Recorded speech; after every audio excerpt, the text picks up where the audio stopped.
नमस्कार,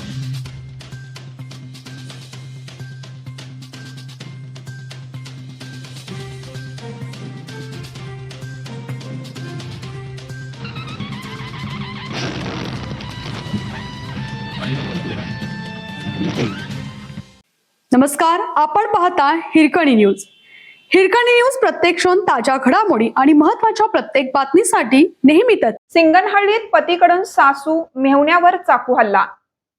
दारूच्या नशेत पत्नीला मारहाण करणाऱ्या पतीला जाब विचारल्याच्या कारणावरून पतीने सासू व मेहुण्यावर चाकूने प्राणघातक हल्ला केला.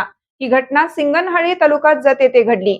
या प्रकरणी जत पोलीस ठाण्यात संशयित सुधीर दादासाहेब काळे याच्या विरुद्ध गुन्हा दाखल करण्यात आला आहे. याबाबत सुवर्णा सुधीर काळे वय 33 राहणार सिंगनहळ्ळी यांनी फिर्याद दिली आहे. पोलिसांनी दिलेल्या माहितीनुसार 15 ऑगस्ट रोजी सायंकाळी 4च्या सुमारास संशयित सुधीर काळे दारू पिऊन घरी आला. त्यांनी पत्नी सुवर्णा यांना शिवीगाळ व मारहाण सुरू केली.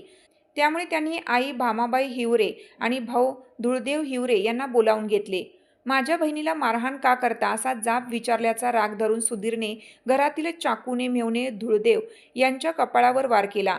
भाऊ धुळदेव यांना वाचवण्यासाठी सुवर्णा आणि त्यांची आई भामाबाई पुढे गेल्या असता संशयिताने त्याच चाकूने सासू भामाबाई यांच्या हाताच्या बोटावर व पोटावर वार करून त्यांना गंभीर जखमी केलं.